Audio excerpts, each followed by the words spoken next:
This week's episode, there's no freezing over the box office.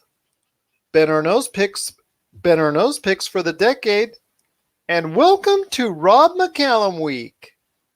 All this and more as we once again delve into the pop culture cosmos. And we're back with another episode of the Pop Culture Cosmos. It's Gerald Glassford coming right back at you here from Pop Culture Cosmos, Game Source, and also as well the Lakers Fast Break podcast and Inside Sports Fantasy Football, welcoming you to another great show. But it wouldn't be a Pop Culture Cosmos without my good friend returning from a turkey hangover. He is the viewer of Frozen 2. It's also the man behind Humanica Media. You got to catch everything that he's doing today at popculturecosmos.wordpress.com, Humanica Media, all over the place, and also his great book, Congratulations, You Suck. It is my good friend. It is Josh Peterson. Welcome back, my friend. What's up, man? Hey, so I read some interesting news before I left. Nickelodeon and Netflix signed a thing. We should talk about that sometime. You know, I got my Rocco's Modern Life shirt prepped here for such a conversation. Well, I guess it's like an overlaying theme because of the streaming wars that are now happening. I mean, we're now in the middle of it. It's no more on the horizon stuff. It is now a point where the money is flying. It is a situation where you have these thriving or these new businesses in these streaming networks now willing to dish out all the money for all these shows, for all these series, for all these movies, for all these companies, to all these directors, to all these actors and whatnot. They're giving away all this money. The thing I want to know is, do they have all these money? Do they have all this money? It's because Netflix constantly runs at a loss, but you see in the case of having to buy a lot of the Nickelodeon material, a lot of their back stuff, and also what going forward, a lot of their stuff that they're going to go ahead and put, after their run on Nickelodeon onto that channel. That's very interesting as well, because they need as much as they can get with all those shows migrating to other venues, and also the rise of Disney Plus as well. Yeah, that's true. I mean, I feel like Netflix they're one of those companies, much like, they're trying to operate like Amazon did, where they said, if I take out a lot of debt and I do all these things right now, we're going to profit in the long run. We'll keep building up time and time again. And eventually, whether it's 2 years from now, 5 years from now, 8 years from now, we'll turn a profit. We'll be a big company. But, we're looking at their contracts with Disney, right? They bought up all that content, put into production the Daredevil series and the Jessica Jones. Now they're gone. They lost those properties. They don't have them anymore. So I don't necessarily know that if they're going to reach a point of equilibrium anytime soon. But at the same time, like, there is a huge market for nostalgia, right? There's a huge market, like the kids who grew up watching Nickelodeon, for Rugrats and Rocket Power and Rocko's Modern Life. So if they can just find the market, find that niche, and they can find that balance in between, the nostalgia and new content, like exclusive content, The Witcher, they have Stranger Things, things like that. If they can find that balance, I think maybe they will reach equilibrium. They just need to not do this thing that they've been doing where they're going out guns blazing, just buying up everything they can get their hands on. They need to be more strategic about it.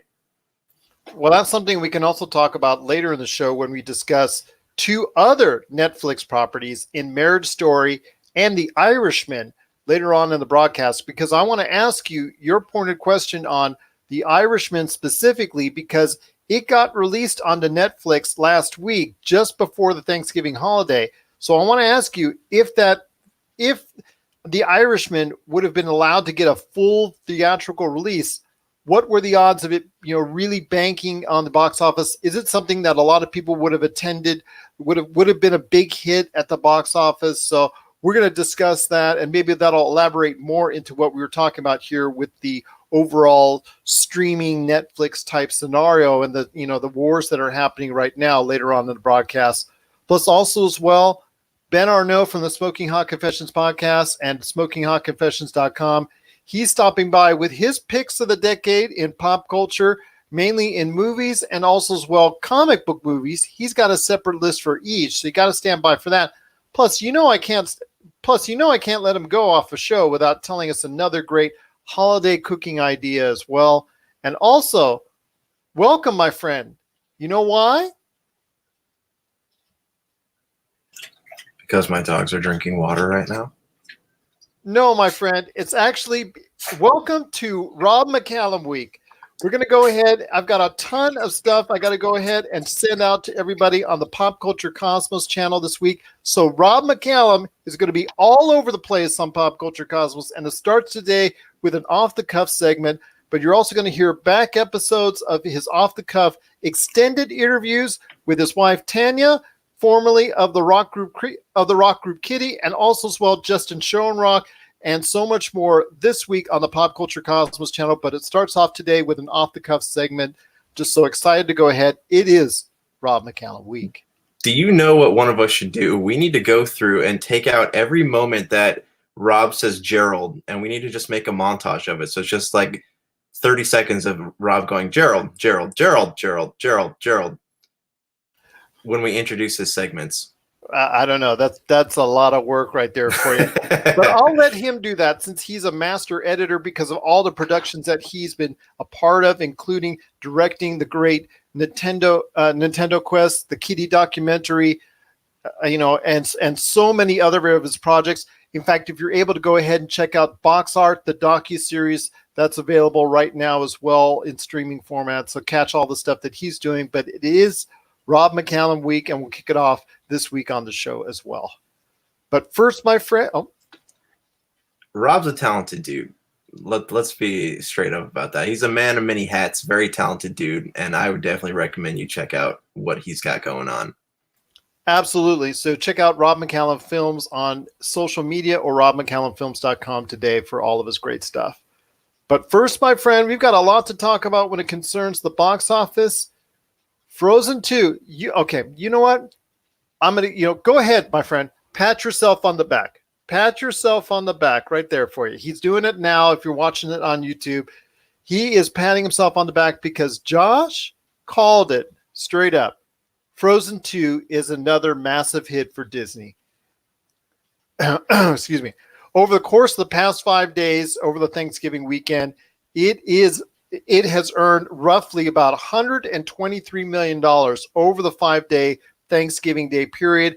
It is now at around $730 to $740 million worldwide. It is earning money all over the place. It is another big hit for Disney. And you called it, my friend. It is exceeding right now what the original Frozen movie did, worldwide, not just here, but in this worldwide as well. So it is really doing well at this point in time. Also, I want to give props before we talk about Frozen 2 because I know you saw it and I know you want to share some thoughts on it.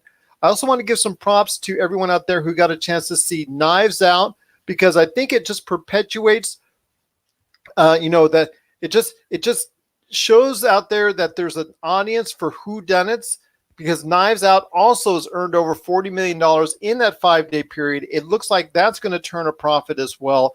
And anybody out there that's interested in a good whodunit with very good reviews, both from a critical but also from a movie-going audience, because it's got a very good cinema score as well, you want to go ahead and check out Knives Out because it is doing very well at the box office. Plus, also debuting this week in 5th place with a strong outing as well, Queen and Slim, which is a revisitation, so to speak, in a new, maybe a modernization of the Bonnie and Clyde type films. Queen and Slim did very well this weekend in only a limited amount of theaters, earning about $15 million over the 5-day period as well. So that's a good sign for that film, which is a lower budget film. So really, when it earns that type of money, that's a good sign for the going forward, not only for the crew, but also whoever, everyone who was part of that film. So that's a good sign for that film. But Knives Out, also great numbers there. It exceeded expectations. But Frozen 2, like I said, $730 million looks like when all is said and done. It's going to close in on $1 billion probably within the next, 7 to 10 days here. Shouldn't be that long. So it's going to be the $6 billion moneymaker for Disney. It looks like it's on track for that, my friend. You've actually seen Frozen 2. So I want to hear your thoughts on Frozen 2, and is it really something that people need to check out? Families, kids, parents, whatever. Should this be still a second time around for Frozen 2?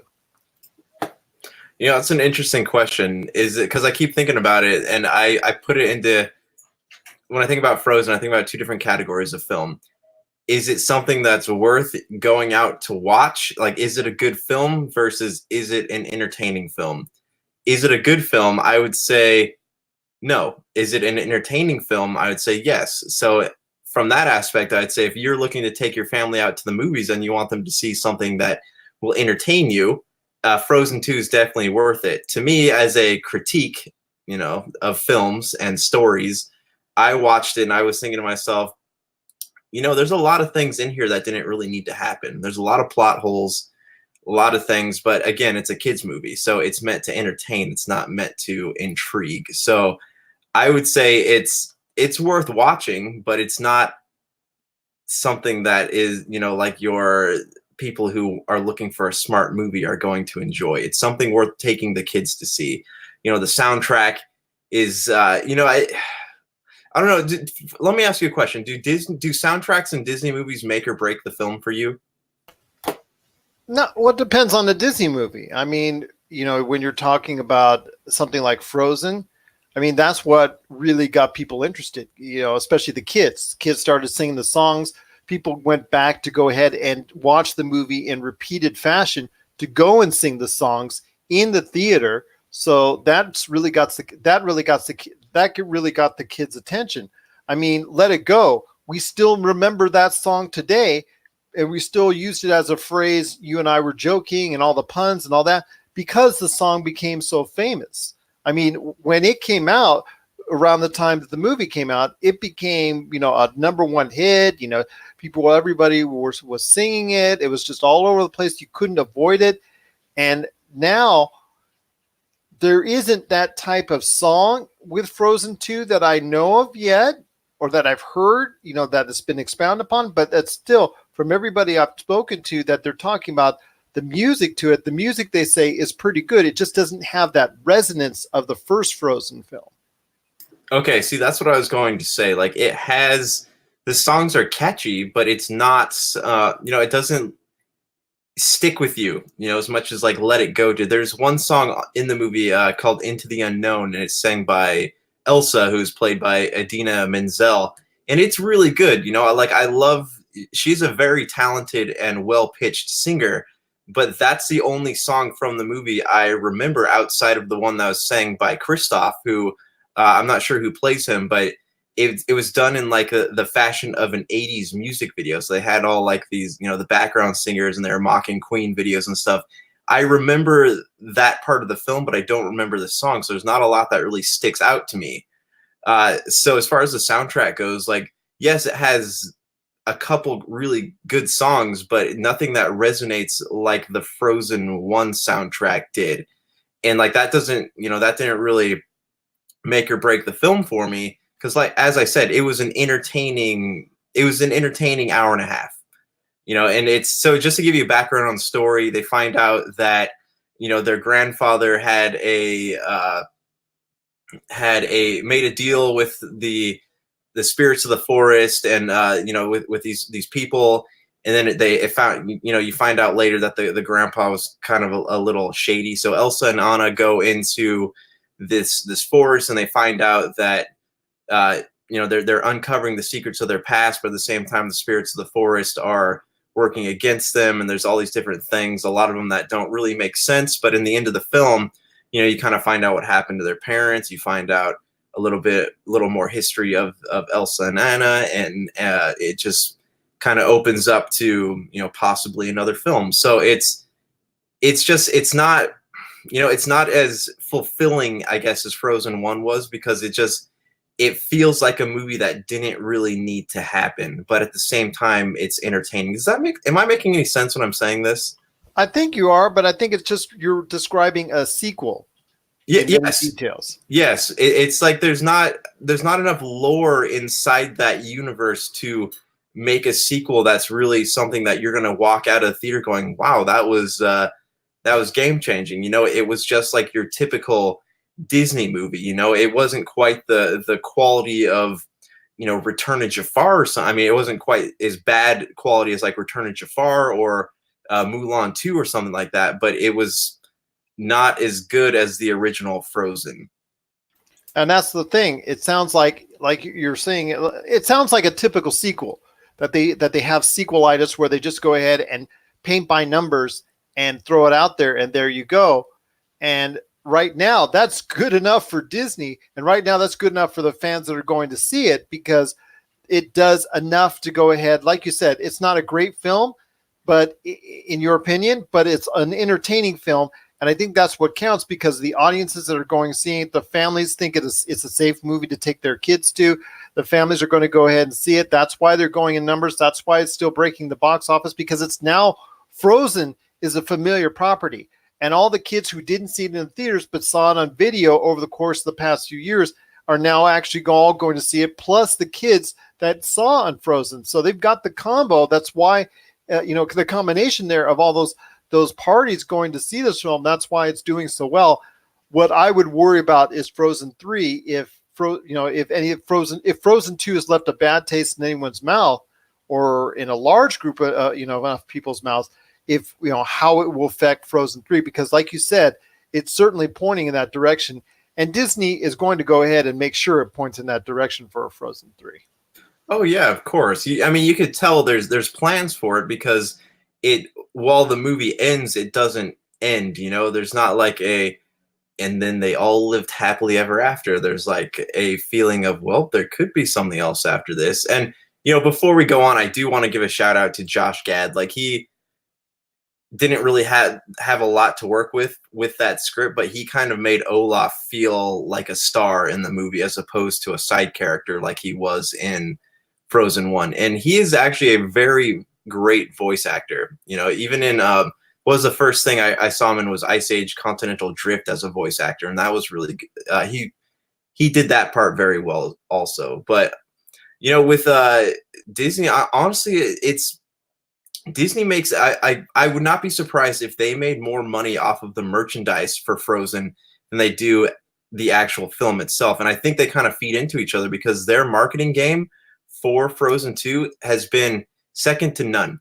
You see that stuff everywhere. You go into Rite Aid and they have Frozen 2 stuff everywhere. You go into Target, it's Frozen 2 stuff everywhere. You go into Vaughn's, there's Frozen 2 stuff everywhere, and kids are buying it. I was at where was I? I was at CVS even. You could buy life-size Annas and Elsas. Like I've seen, kids walking around in Frozen t-shirts and things like that. Like, their marketing game is solid for this movie, and they would be stupid not to make a Frozen 3. But again, how poorly can they make a movie before people don't want to go and see it?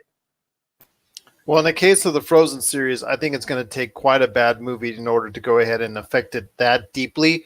Maybe Frozen 3 will not quite get the numbers that Frozen 2 has, but you're still talking about a $700-800 million performance, even if the numbers slide down by 20-30%, because right now it's headed to over $1 billion.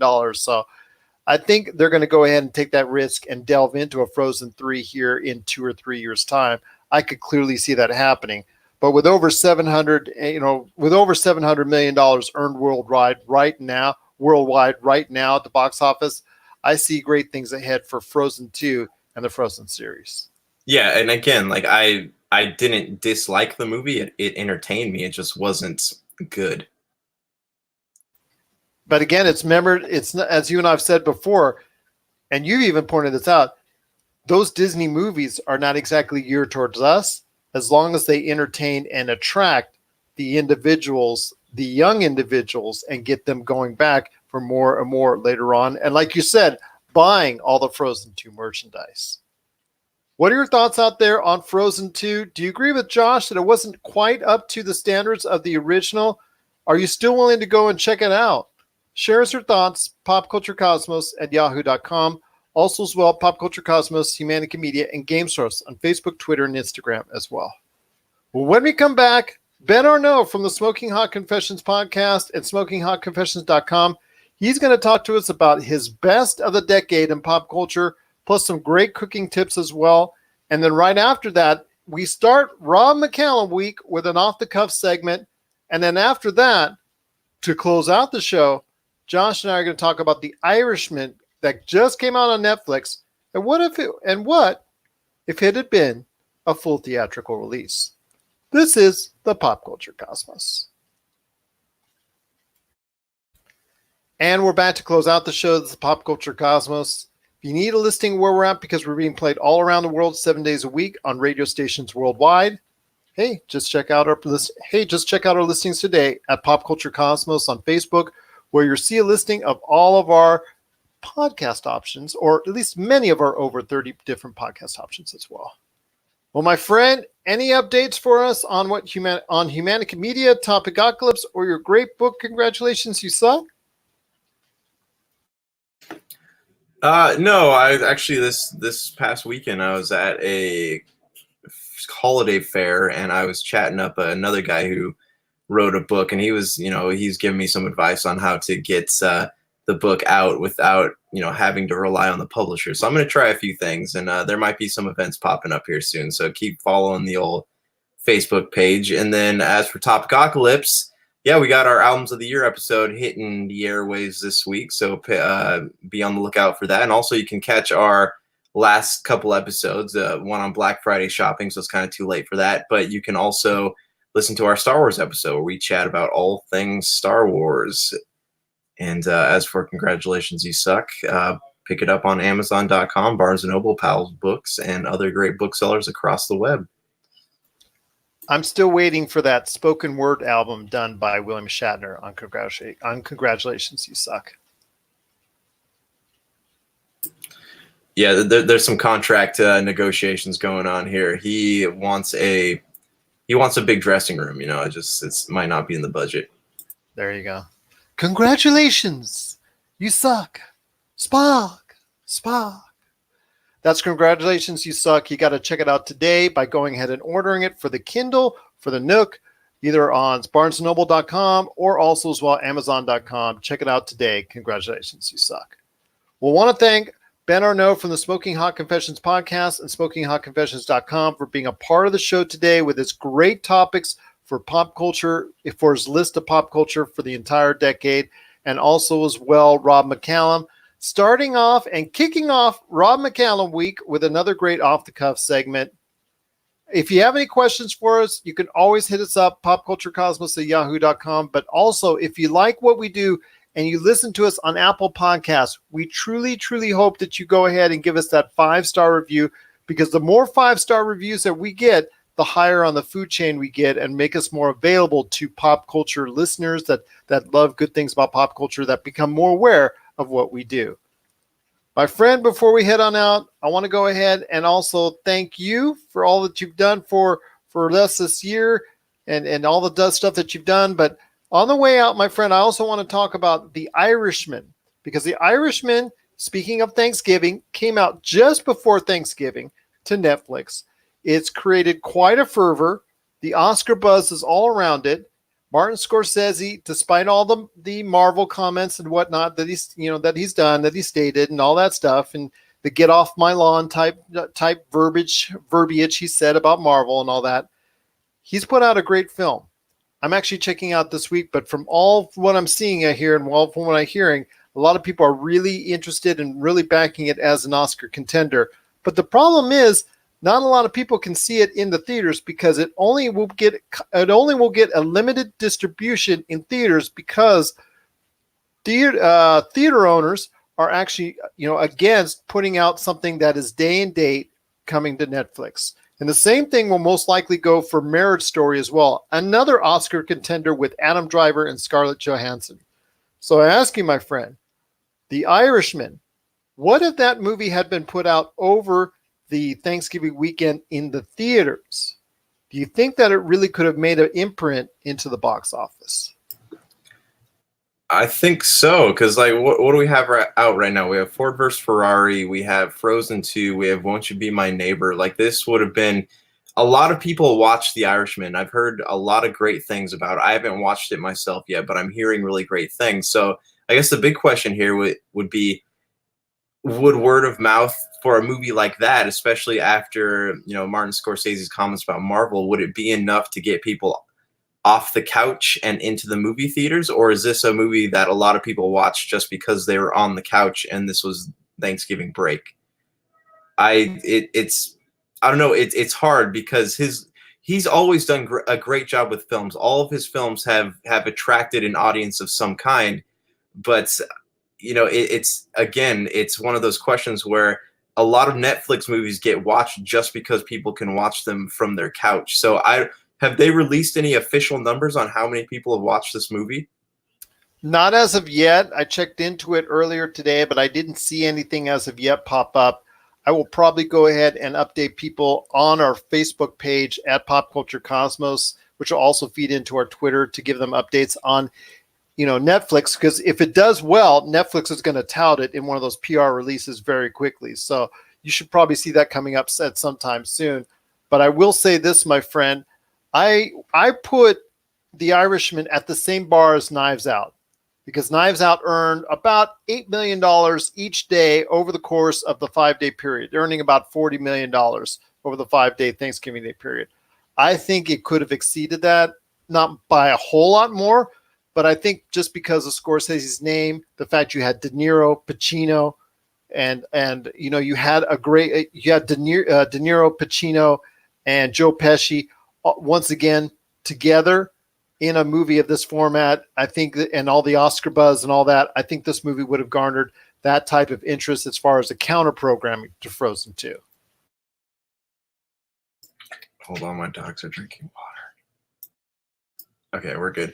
Yeah, no, I agree. So Scorsese films, they've always attracted numbers in box office. You know, they've always done pretty well. People have always really liked them. I think that it would have done really well in theaters. I think it would have done more than Knives Out, but would it have been anything, you know, over what, 50 million? That's hard to say for sure. But, you know, I think a huge contributing factor to people watching this film was just based on the fact that they could watch it from their couch.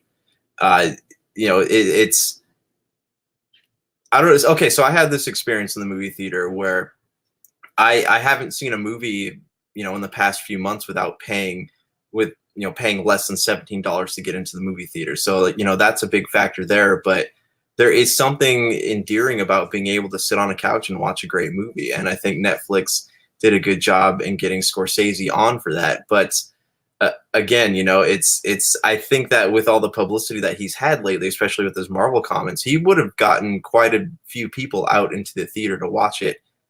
Would it have been able to compete with something like Frozen 2? That's a whole other question in itself. Definitely. I don't think it would have I don't think anything would have been competing with Frozen 2 at this point in time, because it is just a hot entity, as we've spoken about earlier in the show. But still, a movie like The Irishman, had it been released in theaters, I think would have done very well at the box office, especially at this time of year where people are clamoring for good theater. In a year where I think that it's not been the greatest for movies as a whole. I think the quality has been a little bit lackluster, to say the least. But you know what? Right now, it's still, I imagine, doing well. And again, we're going to give you updates on how well it's doing over the course of the week, as Netflix hopefully will release the numbers to us so we can share it with you on our Pop Culture Cosmos social media. What are your thoughts out there on The Irishman? Have you seen it yet? Do you think it matches the hype, or are you not exactly focusing in on it because of the comments made by Martin Scorsese on Marvel, or just it's not type of your deal at all because it's on Netflix? Do you agree with Josh that people are just tuning into it just because it's on Netflix, or would you really wanted to go ahead and check this out in the theater? Share us your thoughts, popculturecosmos@yahoo.com, plus also as well Pop Culture Cosmos, Humanica Media, and Game Source on Facebook, Twitter, and Instagram as well. Well, my friend, it's been a great episode. I just want to thank you enough for being a part of it, as always.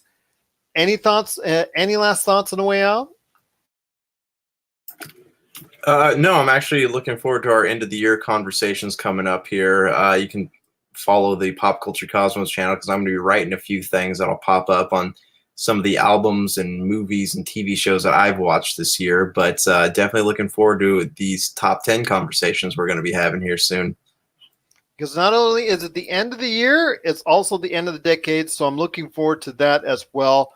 Plus, I want to make sure everybody knows out there once again that if they have a chance and they're in the Las Vegas area, if you're near, if you're in the Las Vegas area, please on December 7th be a part of the Retro City Games Holiday Game Day. Starts off with free video games for the first 250 people at both the Henderson and Town Square locations. Plus, there's also going to be not one, but two great tournaments. Live music from our friends Serious Damage, Decaying Tigers, and DJ Slumberland. Plus, there's going to be a lot more fun retro gaming. There's going to be streaming with all the guys from Pop Culture Cosmos, Game Source, Storm Rush Gaming, Go Brothers Gaming, Mario Party Wars, and so much more. So it's going to be a great time indeed. Plus, in-store discounts as well. You got to be a part of it. All the donations that you make, whether it's canned goods, kids clothing, kids socks, kids underwear, new unwrapped toys, all of it goes to great charities like the UFC Children's Hospital, 3 Square of Las Vegas, and Girl Scouts Troop of Las Vegas, number 249. Cannot thank them enough for being a part of it. Once again, it's Retro City Games Holiday Game Day on December 7th, and I certainly hope you'll be there. So for Josh Peterson, this is Gerald Glassford. It's another beautiful day in paradise right here in the Pop Culture Cosmos. Culture Cosmos. We thank you for listening. And here's hoping you have yourself a great day.